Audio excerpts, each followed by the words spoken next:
Well, g'day and welcome to the A-League Couch Critics. I'm Brad and I'm joined by my co-host Sog, and thank you so much whether you're listening to us on one of the streaming platforms or whether you're watching us on YouTube. Thanks for joining us. If you're on YouTube, subscribe and like the video. It helps us heaps. And if you can leave a review on your streaming platforms, that helps as well. What a big week it has been for Australian football. Probably not as big as last. Well, yeah, I'd say it's bigger than last week because we had a very exciting Sydney derby last week and some other games as well. Samuel, unfortunate loss for your boys. Although when I say unfortunate, I'm like, I don't really care. How are you feeling after the big Sydney derby? Yeah, gee, Jaden Kucharski could, kick it not at the keeper. Maybe we're having a different chat Yeah. tonight. Yeah, I know you said it was exciting. Was it that exciting? It wasn't the most amazing game of football, let's be honest. Sydney FC held the ball, Wanderers counted a few times, scored a goal, another ex-Sydney FC player, and I just swear Allianz Stadium is cursed. Like we've been trash. you know, Maybe it's less about the stadium and more who was coaching us before, but Mm. yeah, it's just not been a happy hunting ground for us Mm. in big matches. Yeah.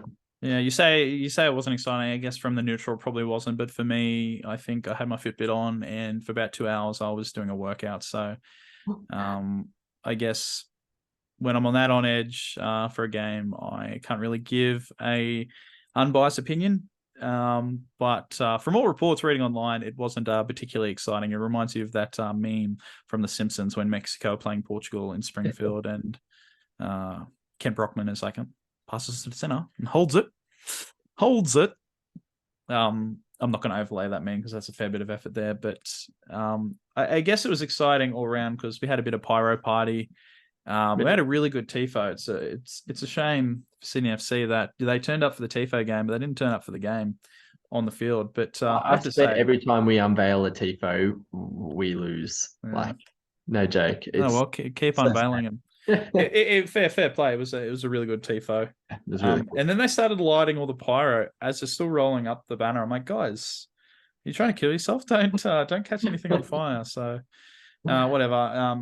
Really exciting result for the Wanderers. They go top for another week. Unfortunate for Brandon Borello, he's now out for I think 3 months with a broken foot, and that rules out his chances of the Asian Cup, which is really disappointing because he's in some great form last season. He came back from an ACL. He probably would have been on the flight to Qatar, but yeah, very unfortunate for him. But it's how it goes. Yeah. Sucks. Yeah. Yeah, no, it's a good crowd. I think Mm. again, it just we talk about this, but that's kind of the A League at its peak. Yep. Um, it's kind of the only derby that's still getting that kind of exposure. Mm. How, The Melbourne Derby got a bit of exposure last year for all the wrong reasons. yeah, that's right. Well, yeah, it's two fan bases that show up for that game. Mm. So you get a fairly healthy crowd. Just under 30,000, which was pretty Mm. good, considering it'd been pretty wet. So the atmosphere is really good. Sure, like it's not the good old days of 40,000 or Mm. 60,000, Mm. even 80,000 at ANZ, but yeah, still a good crowd and a decent game that really mattered. So it actually provided some excitement. Mm. You know, One thing I think I've noticed is that for Derby, there's no like the actives always turn up. I think it's the casuals because you look yeah, in the middle of the stadium. That's where the empty spots are. I think for the real hardcore fans, they're there, but it's the casuals, and I guess how do we get the casuals back? Because who cares if they're bandwagons? They come out for a big game. It's always good to get a good crowd, and bandwagons come in all sports in this country. And so, what do we have to do to get the casuals back into the A League? Because the quality of football is better than it ever has been. yeah, And maybe in entertainment wise, it wasn't particularly pretty, but just the atmosphere and everything about that game is, like you say, it is actual proper peak A League. yeah. That's what we want it to be every week, but we're not playing derbies every week. So, No, it's a spectacle. So it does have that extra kind of thing, and it's the same right around the world. mm, Like not. most leagues in the world, they don't sell out every game. You know, it's not just the way football Yeah. works, but those bigger games do sell out, and Yeah. they're the ones you want to watch, obviously. But I think glimpses of it are, it's a game that matters for the supporters. Like you Mm. actually care about winning that game. You want to win every game, yes, but am I that worried if we beat Perth this weekend? Yeah, like I want us to win because we've had a crappy start to the season, but it's not going Mm. to ruin my week if we lose to Perth. I might be a bit bummed, but like when the Wanderers turn up, like you want to beat them. Mm. And that's me as a, quite an active supporter, but the casual actually cares about that too. They go, oh yeah, this one actually matters. Mm. We need more games that matter. Um, so a couple more teams would help. Mm. More jeopardy in the, I'm not Mm. going to say promotion relegate. That actually matters. If there's Mm. a reason to win, a reason to turn up. I mean, the reason for they're them the to team. turn up and win is their paycheck, and that's what they're paid to do. Oh yeah, absolutely. But their paycheck's still there if they come last Yeah. the next Yeah. season. They're still so you really need some extra, and the fans care about that. They can see when the team cares. And it's kind of obvious the difference between Sydney FC in the derby a couple of years ago under Graham Arnold to how we are now. You can kind of tell Sydney don't care as much about the derby.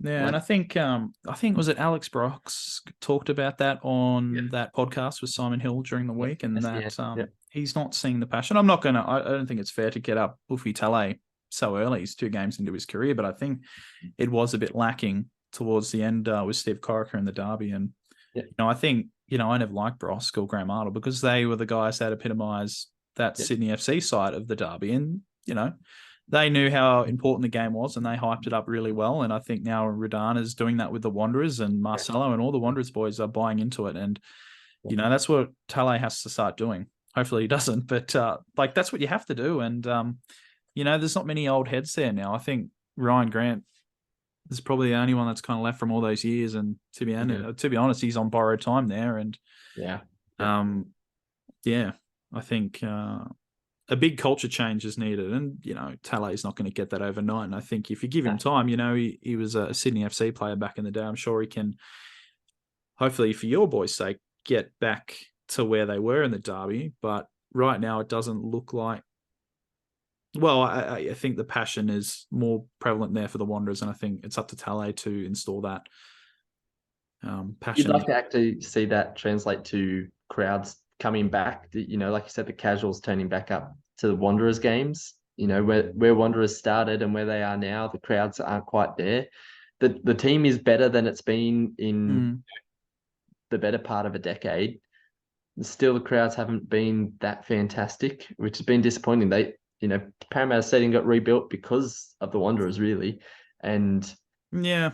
they haven't really translated. They lost a lot of fans in those spotless years, and you'd think the form that the Wanderers are in now, and the way they care and the way they performed in the derby just this weekend, you'd want Friday night to be a big attendance for the Wanderers. Yeah, well, so they're up in Brisbane and they've made this game, and I think there's a away game against Perth has been their big, like these are our 2 big away trips for the season. So I'm expecting a pretty big turnout from the Wanderers faithful. Their big away trip last year was Melbourne Victory, and they really turned up for that one. But yeah, I think those spotless years did a lot of damage, a lot of off-field stuff also didn't help us with management and what that. And there's some people that have walked away from the game altogether and won't ever come back, which is a shame. But they're doing the right things and they're starting to win and play really well now. And so hopefully the crowds can come back. I think, they're a little bit down. I think Parramatta was better suited because it was 20,000. When you're getting 12,000 in that, looks a lot better. But now, they're getting about 10, 9,000 in a much bigger stadium. So it doesn't look as good. But the actives are always hardcore and they're always there in big support. But it's the casuals we need back. Yeah. So anyway. Well, that's probably a good segue into the kind of topic you want to have us chat about tonight. Yeah, the F3 Derby. Hey, nah, not really. No. Well, I guess in a way it kind of relates. That stadium situation there with with the F3W, I want to talk a bit about the stadium situation all across the A-League in terms of the pitch quality and the kind of facilities we're using right now. Obviously, what we saw up at Lang Park with Brisbane playing Perth and the women's Brisbane playing Adelaide, it was just trash, that field. Yeah. I've had a lot of concerts, I believe, in the past couple of weeks up there. I think they would have had Paul McCartney. Maybe they had Robbie Williams as well. But I just don't know what they're doing to that field up there, because even when the NRL's on, it's not great. And you reckon they use a sand base or whatever in their pitch? I'm not entirely sure, but like it just sucks, and it's not good enough for a professional sports league. It's not good enough for the tenants of that, the operators of that stadium to say, this is what you're playing on this week. It's just not good enough. It's park football. In fact, some park footballs I've played on are much better than that quality surface. I mean, like you saw the video, like just the lack of grass cover on that. And when we rested those fields, when it was only used for football during the Women's World Cup, it was mint. It was the best it had ever looked since it was redeveloped 20 years ago. Yeah. And so there's obviously been a lot of talk and a fallout from that, saying that Brisbane needs another rectangular stadium. Obviously, Redcliffe is way north of the centre of the city, and there's big talks about, and but so many people have been going on about redeveloping Perry Park for the good part of 15 years. I think it's right near a train station, so it's ideally placed. But we need to see that revamped. 15,000 seater stadium. Brisbane would use it. The women could use it. You could get the Brisbane Broncos women's team to use it. Like, it doesn't have to be exclusively for football. Like, you can make more income from that. You can control who makes it, and it takes the pressure off Lang Park, because you've got the rugby union team. You've got the Broncos now. You've got the Dolphins as well in the NRL. There's just too much traffic on it, and the surface sucks as well. Yeah. Yeah, well, and I guess what you're talking about here is not a quick fix. No. It's not something that happens overnight, and stadia is a real issue. Obviously, the state of play with most Australian stadiums is they're government owned and government funded. So, the new Sydney Football Stadium, the government put in all of the money for that, all $700 million of it.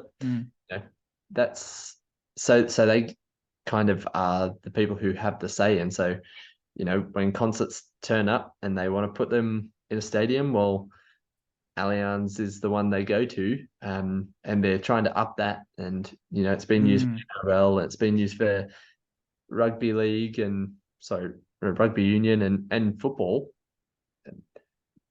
At the end of the day, it's just too much for a stadium, particularly when football needs the field to be good. A concert doesn't need a nice bit of grass. Even rugby league, to a degree, it needs to be soft. You don't want to be playing on concrete, but the evenness of the field doesn't make that much of a difference. But you still want an even field for the sake of your ankles. Absolutely, yeah. It's still a professional sport, but when you're kind of beholden to the government and other kind of people who use the facilities, you're never going to get the best. I think what we really need to wait for is this Western United stadium down in Tarneit to actually be built. Plans are out. It's been a long time coming. Obviously, COVID slowed things down, but it is coming. It's on its way, and that's going to be one of the first tastes we see of somebody having this kind of stadium all to themselves. I guess Adelaide United is probably the best example of it in the A-League. No one else plays on Cooper's Stadium on Highmarsh, so the field is always in pretty good condition. I don't think we ever complain about Adelaide. No, the last couple of years it's been really good. The facilities are the right size. Some people would say, oh, it could be a little bit smaller, but really Adelaide, when they're on form, can pack that place out, and it looks great. And it's the right size. Now they've got the updated stand on the other side. There's a bit more cover. That's great. If Western United can do that as well, we get to see what it looks like to have a team who who is the sole owner of a ground, and they get to dictate who uses it and how it's used. So should football clubs be moving that way? It's not particularly a cheap thing to do, particularly if you want to go the non-government route. We're looking at some stadiums around the world that have just been built. So there's a lot of noise about Saudi Arabia at the moment, and obviously in Saudi Arabia they were playing in these kind of huge oval fields, athletic tracks really. And there's a main stadium, King Fahd Stadium, I think 60,000. It's got an Olympic track, but most of them are actually just crap. They're old, they're small, and obviously the government's putting a lot of money into the sport now.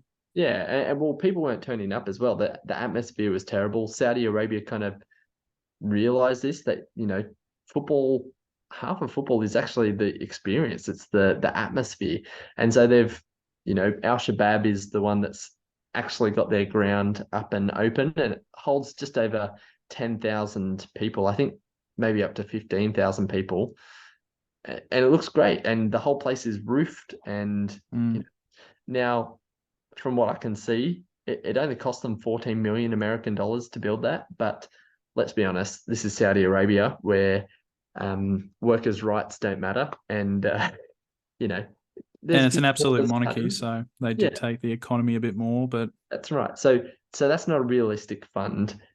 When you're looking more realistically, maybe something like Plough Lane in England, AFC Wimbledon rebuilt their stadium.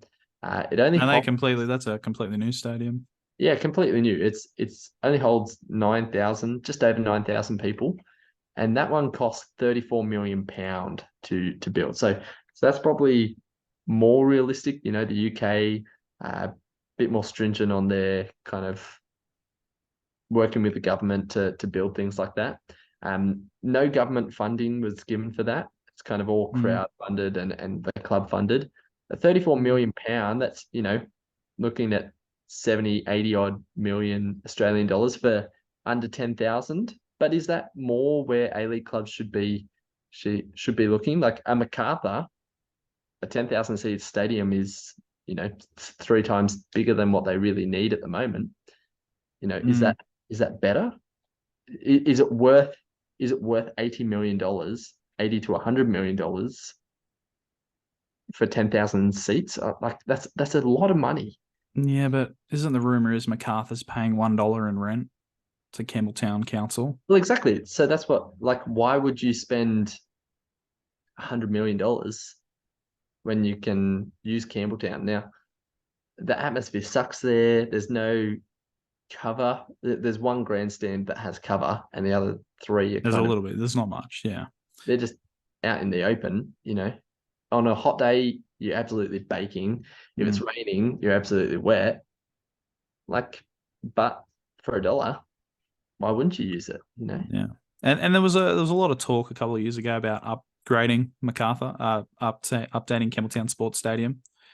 But I don't really know where that's at. I mean, you've got a tenant in Macarthur doesn't attract a great crowd. You've got the West Tigers who play there part-time, so why fund it for a part-time team? Yeah. I think it just needs a bit of TLC. I mean, I think from my understanding, I've been to a few games. It's fairly okay location. I mean, it's right near the station. But it's just run down, it probably hasn't had a touch up in a couple of decades, and that's what it needs. It probably needs a better grandstand on the general admission side. But I don't think A-League clubs should be looking at getting in 9,000-seater stadiums full time. I think 20,000 is a decent size for our league. I don't think we should be going down to smaller stadiums unless necessary. Obviously, like Perth Glory, that was an unfortunate situation that couldn't be avoided.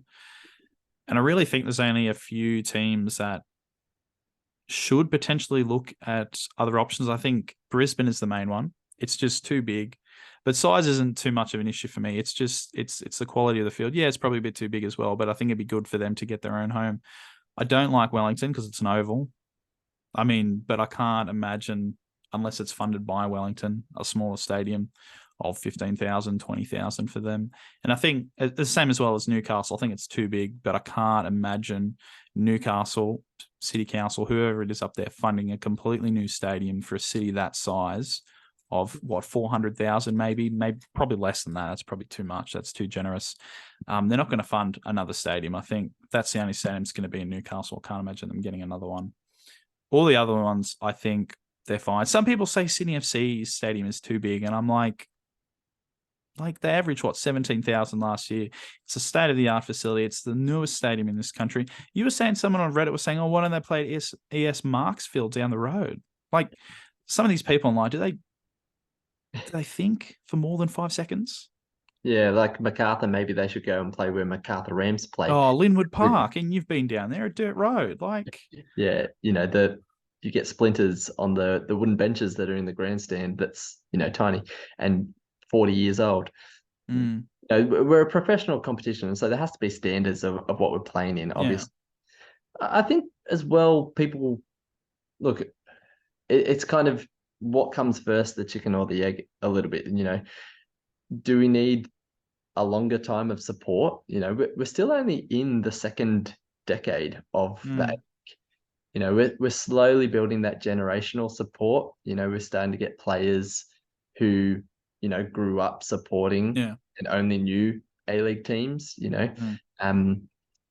So like there's only just going, and the second decade is always the hardest. The MLS struggled in that second decade because it's not new and exciting anymore. The J League struggled in that second decade, but I think what both of those had that the A League just doesn't really seem to have is a clear vision of where they're going for the third and fourth decade. How they're actually going to drive the competition forward. You've seen that in the MLS and you've seen it in the J League, that they both rode that bump. Now, I think you could say the A League's on the out of that bump. We've had that second decade, hopefully, kind of hurt, and COVID probably was the end of that. And things were looking up last year until the bucket came around. But I think this season again, things have been promising. So do you look to ride that and then provide that stable kind of footing for teams to start developing their own facilities? Or do you say, actually, if Brisbane had a 15,000 seat stadium, the atmosphere would be better, people would turn up, and that would drive support, because I can see like there's a real point to that. Like if the atmosphere is good, if the facilities are right, it does actually create interest. I'm a big fan for smaller stadiums. Like if it's 15,000 and 20,000 people want to get in, that's a great problem because it creates demand. Not only does it create demand for tickets, so next week you're buying a membership so you don't miss out, or the next week you're getting your ticket early and people are fighting to get in the stadium. But also it drives demand of TV. I can't get in to watch the stadium. Well, I want to watch. I want to find out how I can watch it. So I think that's better. When we're playing in huge stadiums, there's no passion, there's no demand. It's just not good business model. Like it just doesn't work. So, I could go to a Macarthur game if I wanted to, but I just don't want to. Like the ticket is almost worth nothing because I'm just going to be sitting in a dead spot. It's better to watch it on TV than to at get Macarthur, you can sit wherever the hell you want. Yeah, but I can do that on my couch as well, Yeah. But if there's actual demand to get into a stadium, you want to be there. That's why the derby sells out. There's demand. People want to see it. It brings people along. And I just don't think you get that in some of these absolute cavernous stadiums. And I think it is an issue that we have to work towards. I think it does go a long way towards kind of creating a better atmosphere for the league. But is it realistic? That's the thing. Western are spending a whole lot of money to develop this stadium. It's going to be 15,000 seaters. Is it going to be worth it? Yeah, I think time will tell. And I think you talked about the MLS. The early days, they played a lot in NFL stadiums. Yeah. and slowly and surely they move towards Soccer Pacific stadiums, and that improve the overall experience at games. So we could have an experience where, Western get the stadium up and it's a great hit. There's also talks of the Auckland owner wants to build a waterfront stadium in Auckland. Whether that happens or not, we'll see. But if that happens, I think a lot of teams are going to be like, wow, that works really well. Yeah. And they're going to be wanting the same thing. Well, maybe not all the teams, but I think there might be a few that might be looking at something like that. I think someone like Brisbane might look at that. Someone like Wellington might look at that. Yeah. We should get Canberra, make it a thing for Canberra as well. They'll probably play out of the big stadium there, but Well, it's only 25,000, and Canberra's been talking about having a stadium in the CBD for 20 years. So their stadium's right near the AIS, and parking's great. There's a crap load of parking. It's a little bit out of the city centre, but if you've ever been to Canberra, it's actually quite easy to go around. But they've been talking about building a civic stadium, something like that, in the middle of the city for a long time. So I don't think that'll change. Canberra expansion team, nice little 15,000 seater stadium near Civic. That'd be great. Push teams to go that way. That's how Western got there, as well as the Foxtel kind of bid. But it was the promise they made that really boosted their expansion hopes. Start putting it in, like the MLS does. They say, you've got to be working towards having your own football specific stadium. I think it's a great idea. You need the funding in it. But also there's the culture in America that a lot of these MLS stadiums have been funded by the owners. Some of the NFL stadiums are funded by local government, but not always. So I think it's going to be very hard to buck that trend. Why fund your own stadium when you can get one for free off the government, like any of the other major sports? I mean, when you think about all the major football codes in this country, only the Cronulla Sharks own their home ground, and Penrith Panthers don't officially, but they might as well. And that's about it. And I don't know, if I'm an owner investing in the A-League, I'll be like, well, why would I want to build a stadium? Why build it when there's one right here for me I can use and the government's made it for me? But that's going to be hard. I don't think those fields are actually fit for the purpose. We're talking about Campbelltown. Yes, there's a football field there and some seats, but does that make it a good product? No, it doesn't. We all see that Campbelltown is not actually appropriate for the team that plays there. Yeah, but I don't think the stadium is the thing holding back the club.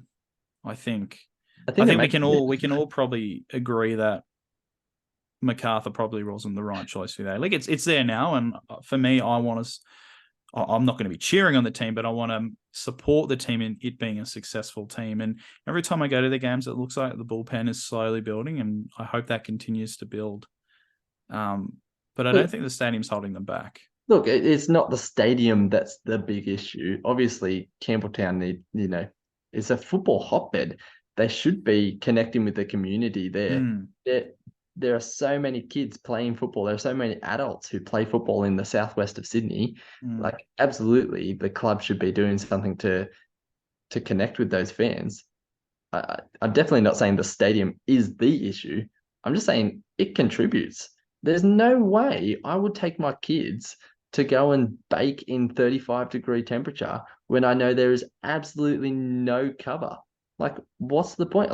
You're signing up to die in those grandstands on a hot summer's day. The A-League is a summer competition. You need some shade. You need some trees around a stadium, and you need something to sit under. Slip, slop, slap, and seek some shade. It makes a difference. Yeah, a lot of these stadiums were built 20 years ago when, the temperature was less. No, but the hospitality of the fan was never considered in stadiums. Well, I don't think there was too much planning when stadiums were first being built in Australia over 100 years ago. They're like, here's a bit of a mound, let's put up a grandstand and everyone can sit on the hill. I've never been. Some people think it's a great thing to go there, sit on the hill, let your kids run around. I'm not that kind of person. It's a professional sport. I want a professional stadium. And I think we're seeing that with Parramatta and down at Moore Park. which are the best, like some of the best rectangle stadiums in the country. Like we're seeing that, and that's the standard we should be getting to. And I think Macarthur needs a good work over. And Yeah. we've heard things about them over the years about doing it up, but who knows where that's at. But like you're saying there, like that's it. This stadium was built 20, 30 years ago Yeah. for a different kind of. You're saying it's the Boomers' fault, and I agree. Oh, I wasn't blaming the Boomers, but I guess, you know, if that's the way we're going. If the shoe fits. But like that's it. You know, the old days, people love to stand on a hill and drink their beer and, you know, watch the footy. That's not even what footy fans want nowadays. You know, if you want that, you go to your local kind of I don't kicker. know. But if Penrith you're does it watching the really well. professional You ever been to competition, I think, yeah. I think it works well at Penrith. You know, I've been to Penrith and the hills are there and people get them on the beer. They love sitting on the hill, but I just don't think it's an A-League thing. but even at those, like, yeah, a couple of people love the hill, but that's not where 90% of the crowd goes. You know, it's a professional sport. People want a seat. It's entertainment. Like we need some fields that are made for this day and age. And you see that with Combank, you see that with the SX, you see that with Amy Park. They're proper venues for proper professional sport. And that's what we need. Either the government funds it, or, you know, clubs start pulling their fingers out, and owners and realizing that's what's going to attract actual fans.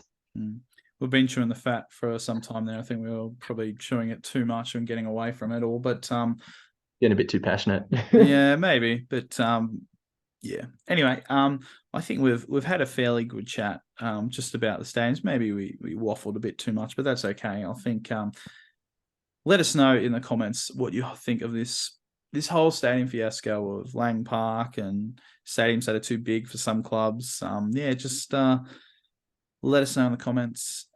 Reach out to us on Twitter or X. Reach out to us on Facebook, or I think we put our Instagram information on our YouTube. So anyway, just reach out to us. Let us know what you think of it all. And let us know you're going to any games this weekend. Let us know what you think of the stadiums you're going to. And yeah, most importantly, get around to some games this weekend in the A-League, because it'll be another exciting round in both the A-League men and the women. So yeah, well, we need more YouTubers. You know, go and do your stadium tour. Do your, you know, what's the food like? You know, more Smivs. Yeah, Smiv. I'd love to do that. Yeah. Like.